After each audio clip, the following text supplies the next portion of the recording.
कितना काम हुआ है, कितना काम बचा है, सबका आकलन करना, सबसे मिलना, सबको धन्यवाद देना।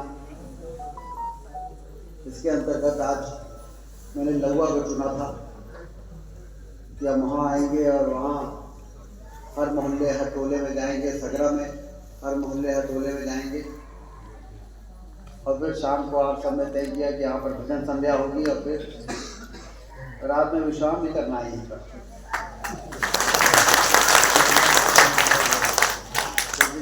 रात में अपने घर चला जाएगा तो फिर उसकी रिपोर्ट पहुंच जाएगी कि तो रात में रुके नहीं रहा। तो दिन भर की जो थकान थी वो आपके भजन सुन के काफी दूर हुई। क्रांति कलाकार संघ वास्तव में राजेश शुक्ला जी की जो उसके पिताजी की जो तपस्या रही उसको आप सार्थक कर रहे हैं और आप भी अच्छी भजन गाते हैं। तो मैंने कई बार सुना, भी तो आप गवाते थे ज़्यादा, लेकिन बहुत अच्छी आपने भी भजन सुनाया। और राव बहादुर सिंह जी को यदि याद नहीं करेंगे तो ये जो चिन्मय का जो ये यहाँ पर आश्रम का रूप स्थापित हुआ है इसके बिना अधूरा रहेगा।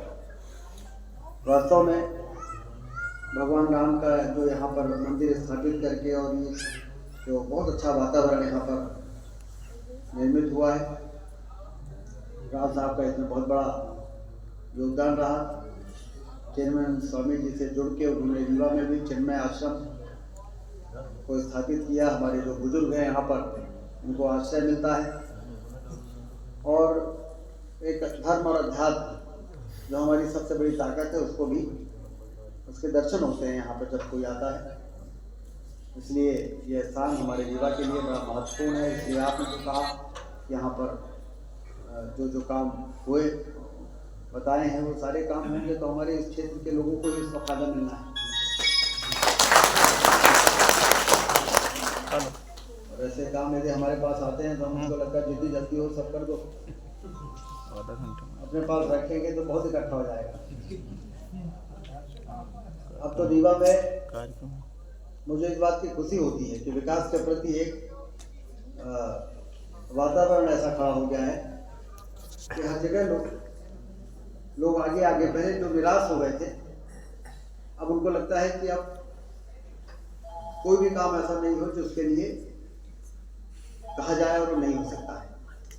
ये भरोसा लोकतंत्र की बहुत बड़ी ताकत है। नहीं तो पहले इसीलिए तो लोग कहते थे कि लोकतंत्र खतरे में है, क्योंकि लोगों की आशा टूट चुकी थी। कभी नहर में पानी आएगा, कभी गांव में 24 घंटा बिजली होगी, कभी फिल्टर प्लांट से गांव में पाइपलाइन बिछा के फिल्टर वाला पानी गांव में सभी के घर में टोटी लगा के देने की कोई योजना बनेगी। कभी किसी ने सोचा थोड़ी था कि ऐसे भी काम कोई सरकार करने का साहस करेगी, हिम्मत करेगी।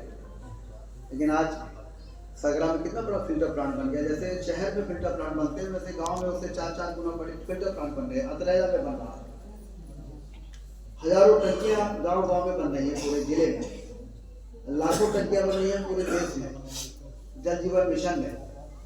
अब हमारे गांव के लोग हैंडपंपों में लाइन लगा के और तालाब में पानी ढोने का काम अभी पुरानी बात हो जाएगी। अब तो जैसे शहर में घर में पानी आता है, शहर के लोगों को कहाँ हम लोग ज़्यादा देखते हैं कि वो कहीं हैंडपंप में लाइन लगा के खड़े। वैसे ही गांव में इस प्रकार की स्थिति पैदा हो रही है तो हमारे प्रधानमंत्री नरेंद्र मोदी जी के योजनाओं के कारण हो रही है। और इसलिए लोगों के अंदर लोकतंत्र के प्रति एक भरोसा पैदा हो गया है। आज हम लोग जनता के बीच में जाते हैं तो आंख से आंख लगा के पूछ लेते हैं कि ये काम हो गया ना, और सर कौन सा, तो जब पूछते हैं तो कहते हैं हाँ वो वाला तो हो गया लेकिन अभी वो वाला बचा है। और यदि इसीलिए हम लोग कहते हैं कि अच्छा जो होगा पहले वो बताइए और फिर जो वो बचा है वो बताइए। तो फिर मुस्कुरा देते हैं, कहते हैं हाँ वो वाला तो हो गया, तो वहाँ का भी हो गया। और इसलिए उनकी आशा है कि अब जो बचा है उसको भी कराओ। अब क्यों नहीं कराएंगे? मतदान केंद्रों में लाइन लगा लगा के वोट डालते हैं, सरकार बनाते हैं, ये हमारा अधिकार है कि हम सब चुने हुए लोगों का हाथ पकड़ के अपना काम कराएं। मुझे बड़ी खुशी होती है जब मैं कभी बाजार से निकलता हूँ तो थोड़ी सी गाड़ी धीमी पड़ती है तो बगल से एक मोटरसाइकिल वाला आके कहता है वो वाला काम नहीं बात। तो मुझे, मैं कहता हूँ बगल में, हमें कहा देखिए लोकतंत्र कितना मजबूत हो रहा है। हमें जो पहले नेताओं से लोग दूर भागते थे, कहीं ऐसा ना हो नाराज हो जाए तो वहाँ फंसा दें। आप तो हाथ पकड़ के कहते हैं यही लोकतंत्र है और यही लोकतंत्र का वरदान बनना है। तो हमने जिताया है, हमने सरकार बनाई है, लोग हम लोग मुख्यमंत्री बन गए, तो आप विधायक नहीं बनाते तो बन जाते क्या?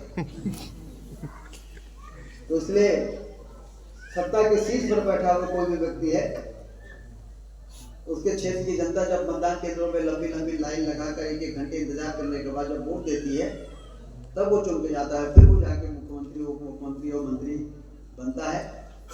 तो कभी भी उसको अपने उस क्षेत्र के जनता की मतदान केंद्रों में लंबी लंबी लाइनों को नहीं भूलना चाहिए। मैं नहीं भूलता। लोग मुझसे कहते हैं कि मंत्री बनने के बाद थोड़ा दुबले हो गए। मैंने कहा तो पहले कैसा होता था? पहले तो मंत्री बनने के बाद मोटे हो जाते थे। हमने कहा कि वो इसलिए मोटे हो जाते रहे होंगे, उनको लगता होगा कि अब तो काम हो गया, क्योंकि मुझे लगता है कि अब तो अपना काम शुरू हुआ।